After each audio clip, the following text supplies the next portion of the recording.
to everyone. My Buenas name is tardes a todos. Mi nombre es Edmundo Durán y en nombre de la Fundación Seminario y el Centro de Mejora Educacional aquí en Chile, le damos una cálida bienvenida a una nueva charla online a un clic. Las emociones tienen efectos directos en nuestra forma de ser y cómo nos desarrollamos. En este sentido, muchas investigaciones han mostrado que las emociones influencian los procesos de aprendizaje y los resultados académicos. Para superar estos desafíos, debemos mantener en mente que las respuestas emocionales vienen antes del aprendizaje y son esenciales para la memoria y para la subsecuente aplicación del aprendizaje. Por lo tanto, el trabajo en nuestros colegios para el próximo año tiene que reflejar estrategias específicas que logren esto. Para hablar acerca de esto, estamos el día de hoy con Mary Ellen Imordino Yang, profesora de la Escuela de Educación en el USC Rosier School of Education. También profesora de Psicología en el Brain Institute y Creativity. A través de su carrera profesional,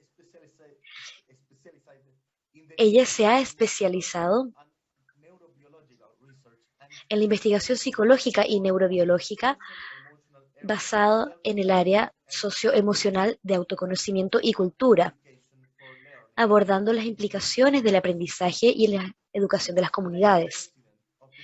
Fue elegida presidenta de la Sociedad Internacional de Mente, Cerebro y Educación y actualmente es científica en la Comisión Nacional de Desarrollo Social, Emocional y Académico del Instituto Aspen. Desde ahora pueden dejar sus preguntas en el chat en su pantalla y tendremos un momento al final de esta presentación para responderlas. Antes de comenzar, nos gustaría contarles que Mary Ellen es una de nuestras invitadas en el tercer seminario de aprendizaje socioemocional organizado por la Fundación Seminario. Así que si están interesados y quieren saber más acerca de esto, pueden visitar www.fundacionseminarium.com el día 4 de noviembre. Finalmente, Mary Ellen, bienvenida. Muchas gracias por estar aquí con nosotros, con la comunidad educativa en Chile y Latinoamérica. Bienvenida. Muchas gracias, Edmundo. Es maravilloso estar aquí con ustedes el día de hoy, incluso aunque sea a mucha distancia utilizando esta tecnología. Hoy voy a hablar por unos minutos acerca de algunas de las ideas que están surgiendo de la investigación neurocientífica, donde nosotros y en otros laboratorios del mundo están realizando con los jóvenes y con los profesores, acerca de la naturaleza del aprendizaje y específicamente el rol de las emociones en el proceso de aprendizaje. Por muchos años se pensó que las emociones estaban separadas del pensamiento, de la cognición, aunque tenían un impacto, no eran parte. Y lo que la neurociencia nos muestra es que esto no es cierto. Ahora que podemos ver dentro del cerebro en desarrollo, lo que hemos encontrado es que los sistemas del cerebro que apoyan procesos básicos de supervivencia también son los sistemas del cerebro que apoyan la habilidad de tener conciencia, de estar despiertos, de estar consciente de nuestro entorno, de tener un sentido de uno mismo y para construir significado y recuerdos. Y estas son las cosas que suceden. Lo que significa esto es que las emociones son absolutamente piezas fundamentales del proceso de aprendizaje. De una forma, son las razones por la forma de pensar o recordar. El cerebro ha evolucionado para ser eficiente y mientras gastamos mucha energía recordando algo que no importa o algo que no se tiene conexión emocional. Entonces, les voy a dar una idea general de la investigación que estamos realizando y por qué esto es así, para prepararnos para el seminario de noviembre.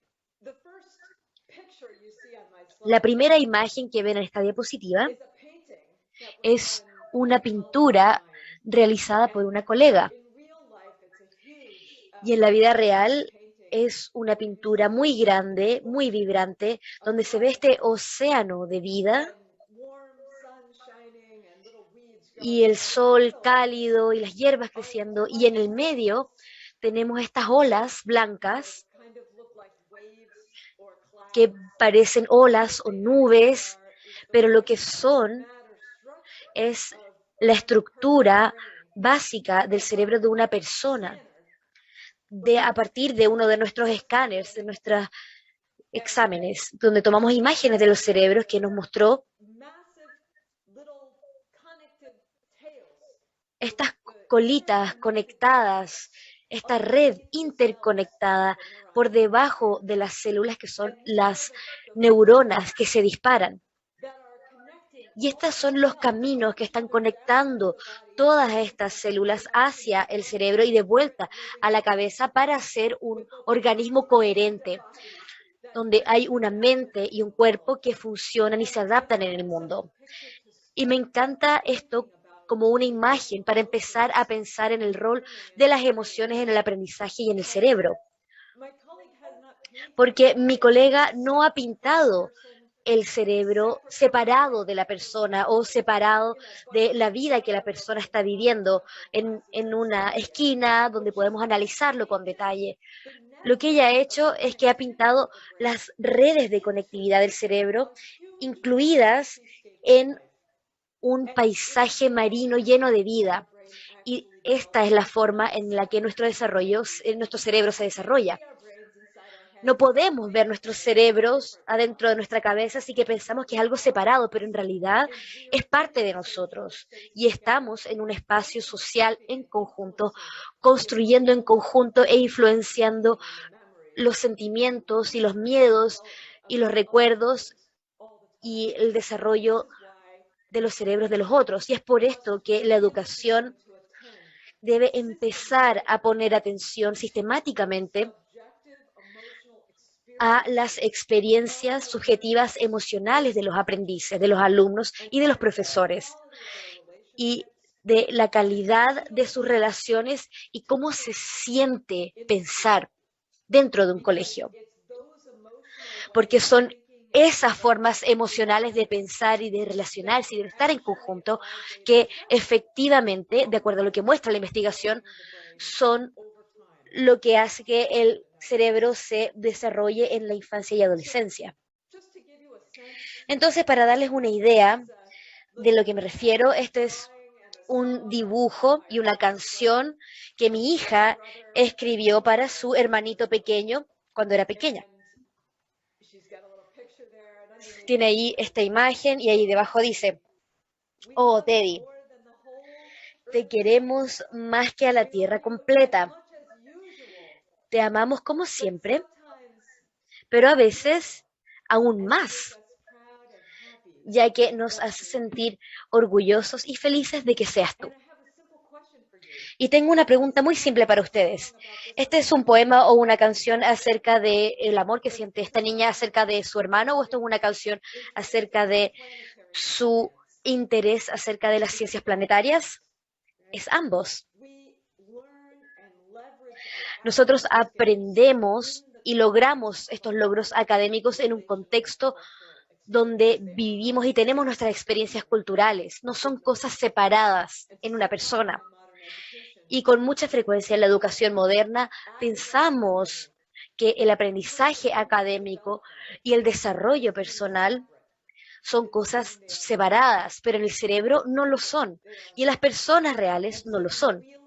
Entonces, esto habla básicamente de la forma en la que pensamos, lo que significa que una persona sea participativa en una oportunidad significativa de aprender. La forma en la que sienten y en la forma en la que ellos subjetivamente interpretan y crean significado es fundamental a lo que terminan aprendiendo de esa oportunidad y cómo esta oportunidad con el tiempo forma el desarrollo de su cerebro.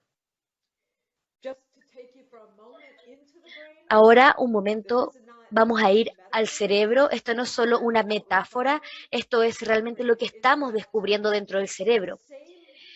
Que los mismos sistemas del cerebro que son responsables de indicarnos si es que nuestro estómago nos duele o si es que la comida está bien digerida o si es que el corazón está latiendo bien o si tenemos frío, estos mismos sistemas son los que están guiando el aprendizaje y son la plataforma o el patio en el cual nosotros conjuramos esta experiencia de aprendizaje y construimos subjetivamente un sentido de realidad.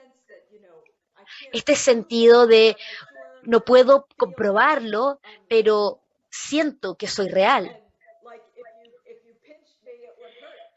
Y si nos pellizcan, nos duele. Y si uno es antipático con uno, también duele. ¿De dónde viene eso? ¿Por qué nos importa? Lo que estamos mostrando aquí en el cerebro es que la experiencia de ser una persona en un mundo cultural y social provoca los mismos sistemas cerebrales que controlan nuestra digestión, nuestra fisiología del estrés, que hacen latir nuestro corazón, todos los mecanismos de supervivencia básicos que nos mantienen vivos la forma, en un sentido concreto, se redireccionan para aprender en este mundo cultural a través de la educación. Esta es una declaración profunda acerca de la interconectividad de la experiencia emocional y el aprendizaje en una persona y su cerebro. Otra forma de decir esto es que el aprendizaje que se queda con nosotros, que cambia quienes somos, que hace que nuestras mentes crezcan con el tiempo, que podemos usar más tarde en situaciones nuevas, que nos ayudan a convertirnos en personas educadas, que nos ayudan a pensar, no solo a recordar las cosas que aprendimos como hechos, sino que utilizarlas en el mundo. Pensar como una persona educada más adelante en el mundo acerca de nuevos problemas que enfrentamos. Ese tipo de aprendizaje literalmente activa los mismos sistemas cerebrales que nos mantienen vivos. Entonces, en el cerebro, lo que vemos cuando las personas están experimentando fuertes emociones acerca de historias complejas y profundas, se vuelven naranjas. Estos son los lugares en el cerebro donde hay más flujo sanguíneo. Cuando una persona nos dice, me siento muy conmovido por esto en este momento, estoy pensando mucho acerca de esto en este momento, realmente me importa, comparado con cuánta sangre fluye en el cerebro cuando las personas dicen, no me importa eso, no estoy pensando en esto, esto no es importante. Y no sienten emoción acerca de lo abordado. ¿Qué es lo que vemos aquí? En primer lugar, vemos una activación masiva en este círculo azul. Este círculo es el tronco del encéfalo, es la parte del cerebro que está debajo de la conciencia, que se encuentra entre el resto del cerebro que hace todo el pensamiento complejo y este pequeño hilo, esta pequeña conexión con el cuerpo y con la cara para controlar lo que sentimos en el resto del cuerpo. Esta es la traducción entre los pensamientos y el cuerpo y la mente y el rostro. Vemos activaciones masivas en estas regiones cuando las personas están pensando acerca de cosas que dicen que son emocionalmente importantes para ellos. esta región en la parte de abajo del círculo azul, si nos dañamos, ni siquiera podemos mantenernos con vida. Aparte de revivir el corazón para que este bombee, sin esta parte uno rápidamente se desregulariza y se muere. Estas regiones se activan cuando las personas están pensando acerca de cosas que piensan que son importantes y significativas, que con conexiones emocionales. Estas regiones en la ínsula son regiones que han evolucionado para sentir cosas en el estómago. Cuando uno está emocionado o asustado y el corazón se acelera, o estamos escalando una montaña, cuando sentimos nuestro corazón latiendo, estamos sintiendo eso, utilizando estos lugares que están en naranjo en estos círculos rosados. Y cuando las personas dicen que están pensando en cosas que son importantes emocionalmente para ellos, están activando estos mismos sistemas del cerebro que nos dicen o nos indican que el corazón está latiendo o que estamos digiriendo nuestro almuerzo. Aquí tenemos otra región que está involucrada en gestionar el estrés y estar despierto. Es ese sentimiento cuando uno está resolviendo un problema matemático y uno dice, me equivoqué. Ese suspiro está utilizando este sistema, que es el mismo sistema que nos indica que estamos asustados o estresados, que tenemos que huir, que tenemos que prestar atención. Y es el mismo sistema que está cambiando nuestro pensamiento a cuidado con esto que está pasando aquí, a pensar en lo que esto significa. Entonces, este mismo sistema que nos está permitiendo sentir miedo, dolor, de ponerle atención al mundo ante algo peligroso, también está siendo utilizado para resolver problemas matemáticos o para saber si es que estamos entendiendo un pasaje que estamos leyendo. Cuando uno está leyendo y uno dice, entendí, mejor lo leo de nuevo. Esa conciencia es el mismo sistema que está involucrado en gestionar las reacciones fisiológicas del estrés. Entonces, por supuesto, que el trauma, las emociones y el aprendizaje y el pensamiento están utilizando el mismo sistema del cerebro, no sistemas distintos. Por supuesto que están muy unidos en la forma en que un niño aprende, o un adulto, o los humanos también. Y hay otro sistema que vamos a profundizar más en el seminario, que se llama la red neuronal por defecto. Es una red en el cerebro que por mucho tiempo sabemos que se activa y se comunica entre sí cuando las personas están descansando, cuando están fantaseando o imaginando. ¿Por qué también se activan cuando las personas están pensando profundamente acerca de algo importante? Porque estos sistemas cerebrales que están involucrados en las experiencias de la vida, en los problemas de matemática, pensando, imaginando, pensando en el porqué, haciendo conexiones y sintiéndonos como alguien, estos mismos sistemas también se utilizan para comprender problemas complejos, para pensar en cosas que no podemos ver directamente al observar, que tenemos que inferir o entender cómo, por qué las pelotas ruedan en una clase de física, por ejemplo. No porque son redondas, sino que por la gravedad, algo que no podemos ver, pero tenemos que imaginar en nuestra mente, o cuáles son las implicaciones morales o éticas del comportamiento de alguien. No podemos ver eso directamente, tenemos que inferirlo en nuestra mente, porque actuar así podría estar bien o mal. Este tipo de comprensiones morales mayores se activan en sistemas cerebrales que también se activan cuando uno está bien, cuando uno se siente seguro, cuando uno puede relajarse y pensar tranquilamente en las cosas, pero se vuelven inactivas cuando uno tiene que prestar atención, tener cuidado, escribir lo que está diciendo el profesor, etcétera. Entonces, estas están activas cuando estamos reflexionando internamente, pero se suprimen cuando estamos prestando atención al exterior. ¿Qué significa esto?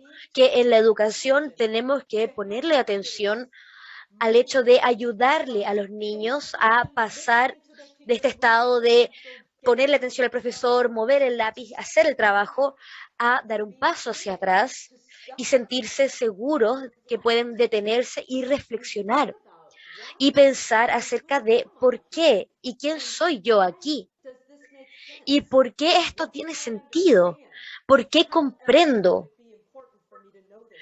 cómo podría ser esto importante en otro lugar y tiempo.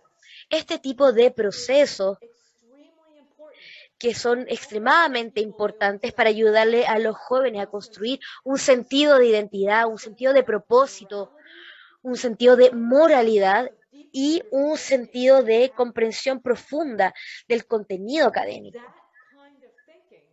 Ese tipo de pensamiento sucede cuando uno no está haciendo una tarea, sino cuando uno está seguro para reflexionar. A veces solo pensamos en el trabajo directo como algo productivo. Y esto es algo muy importante que la neurociencia nos está enseñando acerca del proceso de aprendizaje.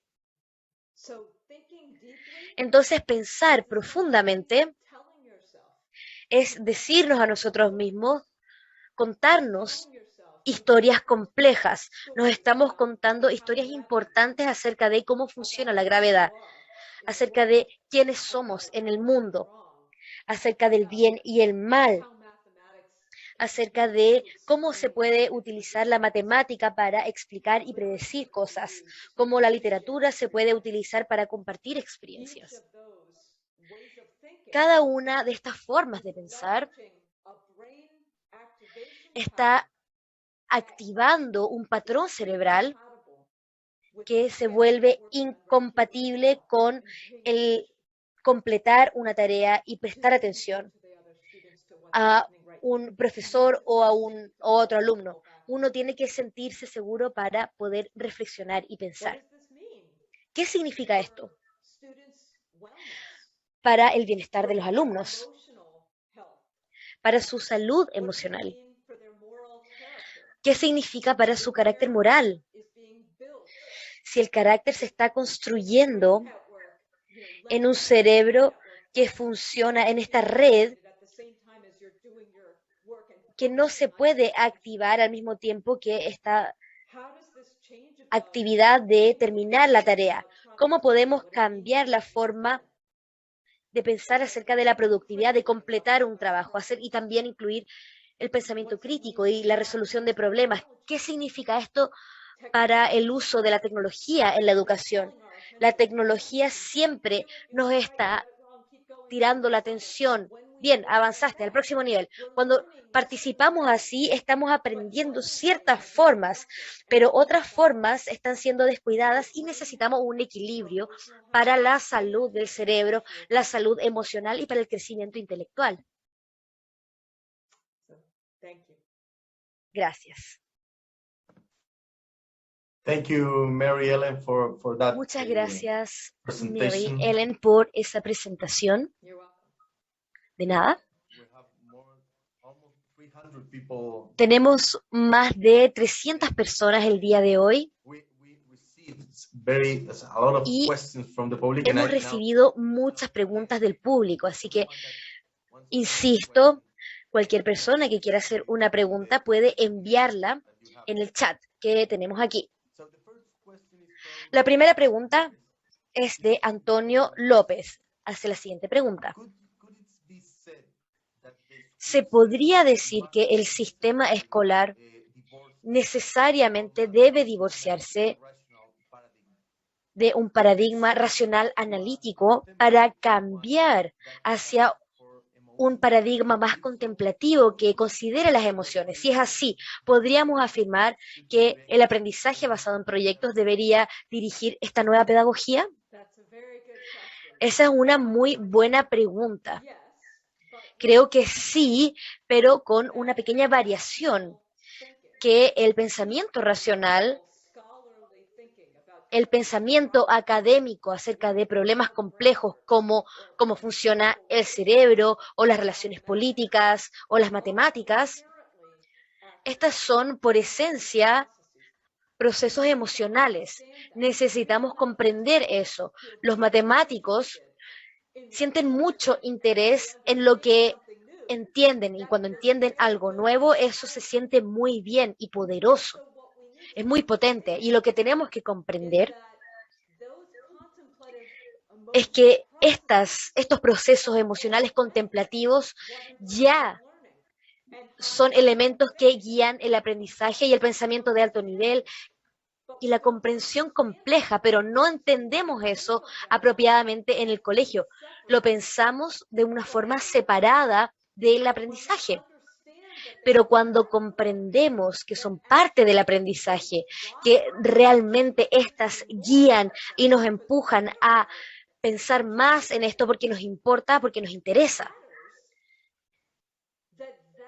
Importa que esto nos guíe y empuje nuestro interés hacia adelante. No es decir que no deberíamos aprender estas habilidades técnicas o habilidades técnicas para escribir o pintar, todas estas cosas, sino que tenemos que apreciar que la naturaleza de estas habilidades es de hecho muy personal y emocional. Y cuando cambiamos nuestras prácticas, cuando invitamos a los jóvenes a traer toda su identidad, todas sus experiencias, sus fortalezas, sus relaciones, sus formas de estar interesados y de comprender y de saber, cuando los invitamos a traer eso, el aprendizaje se vuelve aún más efectivo y mucho más durable.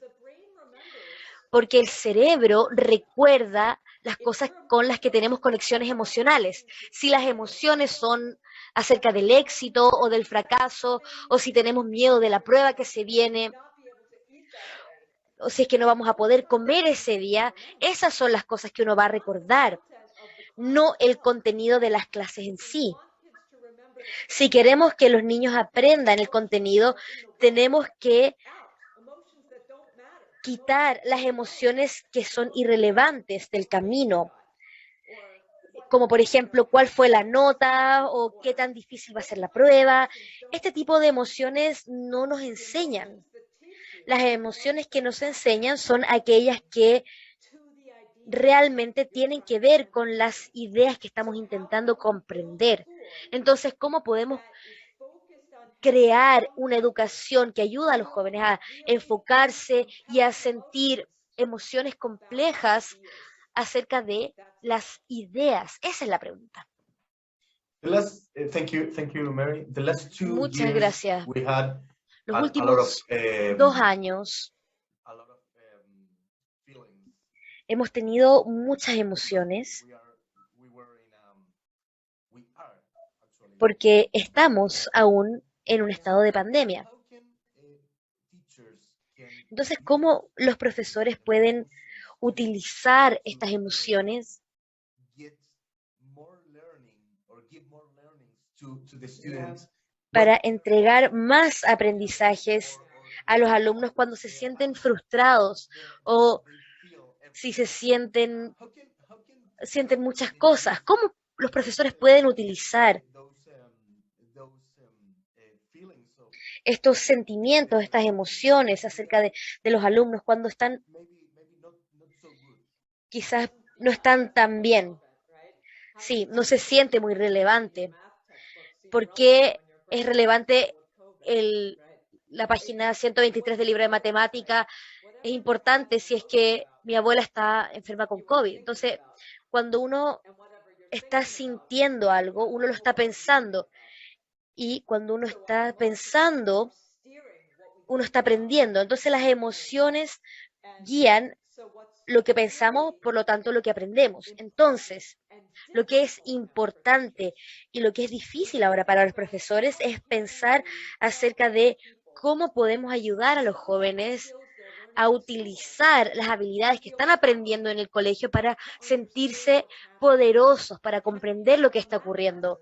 Podemos orientar nuestras clases de matemática para que les ayude a entender cómo funciona el mundo, para que se sientan un poco en control. Podemos utilizar nuestras emociones acerca de las cosas terribles que hemos visto para aprender a escribir y a explicar lo que hemos visto al resto del mundo, por ejemplo. Podemos usar los libros que hemos leído para ayudarnos a escapar a otro mundo o para comprender de una nueva forma el tipo de experiencia que estamos teniendo. Es extremadamente difícil hacer esto durante una pandemia, pero no podemos fingir que la pandemia no está ocurriendo. Tenemos que comenzar con los profesores y los alumnos y dónde están y encontrar formas de potenciar las habilidades académicas para entender este tipo de situaciones. Si podemos ayudar a los jóvenes a utilizar las matemáticas, las artes, sus habilidades de lenguaje, de lectura, escritura, para que puedan organizar cosas para su comunidad, que puedan contar sus historias, las historias de su familia al mundo. Este tipo de actividades pueden volverse tremendamente potentes y pueden ser fuentes de resiliencia. Pero cuando el aprendizaje en el colegio se siente totalmente separado de lo que uno está experimentando fuera del colegio, eso puede hacerlo muy difícil para los jóvenes y su aprendizaje. Thank you, Mary. We have Muchas gracias, just Mary, por esa one more respuesta. Tenemos una pregunta más Rodolfo Bachmann. que viene de Rodolfo. Él pregunta, ¿qué reflexión podríamos hacer acerca de las emociones de los profesores? ¿Qué lugar ocupan en la enseñanza? ¿O qué lugar deberían ocupar? Esa es una pregunta muy importante, Rodolfo. Muchas gracias. También estamos estudiando eso. Estamos utilizando estas imágenes cerebrales y registros de latidos de los corazones, respuestas de la piel en los profesores para entender esto. Y hay un par de cosas para entender. En primer lugar, es que los profesores también son seres humanos, que significa que las cosas en las que piensan son las cosas que tienen emociones. Entonces están estresados o si se sienten en peligro, si es que están tristes. Entonces es muy difícil enfocarse en los alumnos. Entonces aborda la necesidad de los profesores de apoyarse, de poder tener los recursos para cuidarse a sí mismos, para cuidarse bien, para que puedan cuidar bien a sus alumnos. Entonces tenemos que apoyar a los profesores y contenerlos y ayudarlos a sentirse bien y sentirse conectados e involucrados en relaciones significativas con otros y con sus alumnos. Eso es lo primero. Y lo segundo, lo que estamos encontrando y que quizás pueda ser sorprendente, es que los profesores y su propia capacidad de autorregulación y bienestar, de participar socialmente de formas efectivas,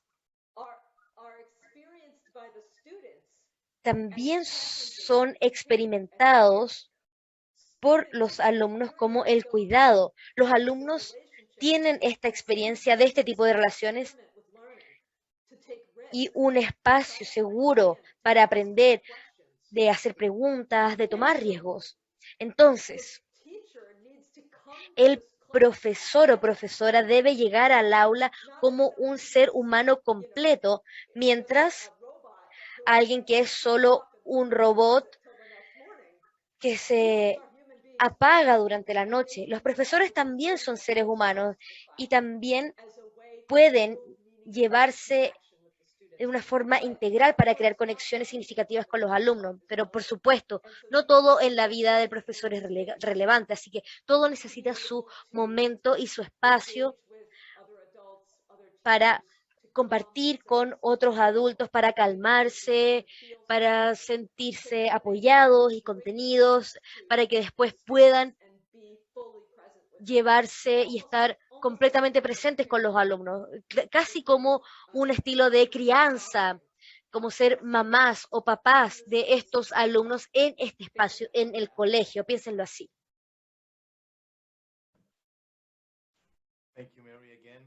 Muchas gracias, Mary. Tenemos muchísimas preguntas. Voy a leer algunas otras. La próxima es de Isidora Pérez.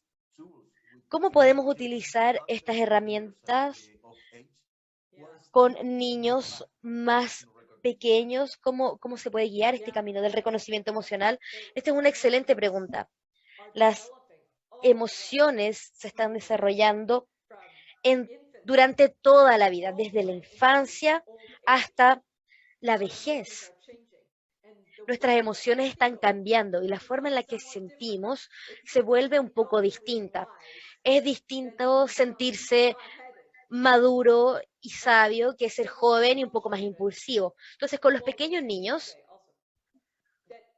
también es importante decir que para todos, en todas sus vidas, las emociones y el pensamiento están vinculadas. La forma en la que uno piensa está influenciada por la forma en que sentimos y viceversa. Les voy a dar un ejemplo de mi hija cuando era un bebé. Cuando ella tenía 2 años,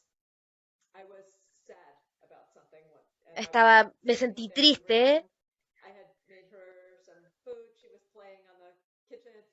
Ella estaba jugando con un poco de comida en el piso, pero lucía triste. Pero ella notó que yo estaba pensando en mi propio mundo. Y esta cosita chica me agarra el brazo. No te preocupes, mamá. Yo te voy a cuidar. Y yo dije, oh, qué lindo. Yo también te voy a cuidar. Y ella me dijo, mamá, te amo. Ella me está abrazando el brazo. Y amo mucho tu brazo. Cuando tienes 2 años, tu amor se expresa como piensas, que es algo muy concreto. Ella ama la parte del cuerpo que está abrazando actualmente. 2 años después, cuando ella tenía 4 años y medio, una noche ella estaba acostada y yo pasé por su puerta y escuché para ver si es que ella estaba durmiendo y escucho una vocecilla que sale de la oscuridad y que dice, mamá, te amo más de lo que me alegra que exista el día. Me ama más de lo que ella ama el día. Se ha desarrollado de los 2 a los 4 años. Ella ha desarrollado su conexión con la mamá, que es la misma, pero su habilidad para conceptualizar esto, para sentir esto y para crear una historia a partir de esto, ha cambiado mucho. Y así es como tenemos que pensar acerca de los niños pequeños. Ellos están experimentando sus emociones basados en la forma en la que están pensando. Entonces, a medida de que crecen y van adoptando otras formas de pensar, son capaces de tener otro tipo de emociones. Entonces, con los pequeños, ellos están pensando en los brazos y las piernas y hacer y explorar y tocar, ¿cierto? E interactuar entre sí y aprender a ser sociales en un grupo. Entonces, sus emociones están ocurriendo en este espacio. Entonces participamos y los comprometemos en ese lugar. Así piensan, entonces así es como se manifiestan sus emociones. Y todo esto se vuelve en un solo paquete. Más bien que dos cosas separadas, pensar y sentir. Están conectadas, como en mi hija, van juntas. Ella me ama y esto depende de su edad y cómo ella piensa. Y así es como somos todos. De adultos, la forma en la que nos sentimos emocionalmente acerca de un problema depende de la forma en que pensamos acerca de ese problema. Entonces nuestros pensamientos y nuestras emociones son dos lados de la misma moneda. Esta es la forma en la que mi profesor de la escuela de posgrado nos decía, no son cosas separadas, son dos formas de mirar esta divisa. Y con los niños pequeños, la forma en la que piensan es la forma en la que sienten. Entonces uno tiene que jugar con ellos, hay que darles la oportunidad de que vivan en su mundo, que inventen, que construyan, que interactúen entre ellos, que investiguen, que exploren y los mantenemos seguros y los ayudamos a pensar acerca de esto y que reflexionen acerca de lo que está pasando, porque los niños pequeños están en el aquí y ahora, están trabajando con acciones y con lo que llamamos representación, están tratando de imaginarse mentalmente lo que está pasando y hablar al respecto y reaccionar y recordarlo y contarle a los otros. Estos son los lugares que están trabajando de forma cognitiva y son los lugares donde están trabajando emocionalmente. Hay que dejarlos jugar, dejarlos ser, que lo descifren y tenemos que ayudar a trabajar en hacer sentido de lo que ven y controlarse y pensar un poco acerca del futuro, acerca de qué va a pasar después, e interpretar las perspectivas de otras personas y sus sentimientos acerca de lo que está pasando en una historia o qué pasó con mi amigo cuando estaba jugando. Ayudarlos a sacar palabras e ideas acerca de las cosas que hacen y que observan. De eso se trata la educación de los niños pequeños. Muchas gracias, Mary. Tenemos otra pregunta de Sebastián Zapata.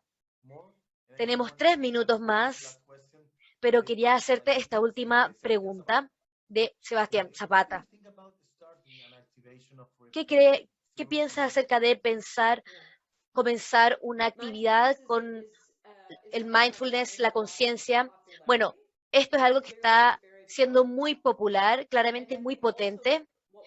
Y creo que también lo que tenemos que recordar es que las prácticas de mindfulness, de conciencia, también son muy culturales. Entonces son diferentes dependiendo en quién las está realizando y dónde y cuándo. Hace 500 años en una montaña en el Tíbet es distinto que en la ciudad de Nueva York el día de hoy. Y creo que lo que es importante es nivelar esto para que se adapten a sus necesidades, porque algo que es bien claro es que cuando uno no está consciente de lo que está pasando, cuando uno se siente fuera de control y solo reacciona en vez de crear significado y comprender y estar presente en sus vidas ahora,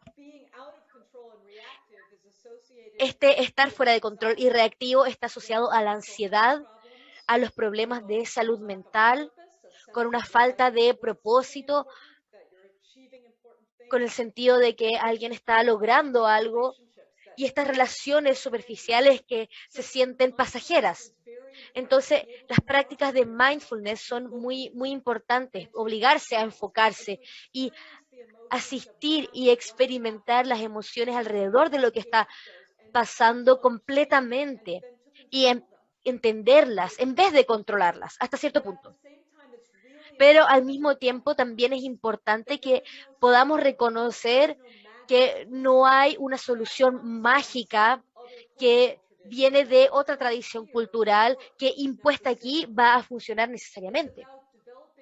Se trata de desarrollar disposiciones mentales que son conscientes, llenas de pensamiento, que son apropiadas culturalmente y son participativas, pero no necesariamente se trata de adoptar prácticas que otros grupos han diseñado que quizás no funcionen para ustedes o quizás no son apropiadas.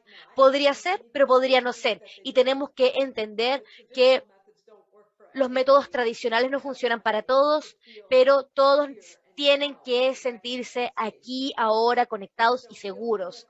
Entonces, construir una cultura donde las personas puedan explorar cómo construir este sentimiento para sí mismo, la cultura de pertenecer, de la inclusión, de que todos pertenecen como miembros valiosos de la comunidad,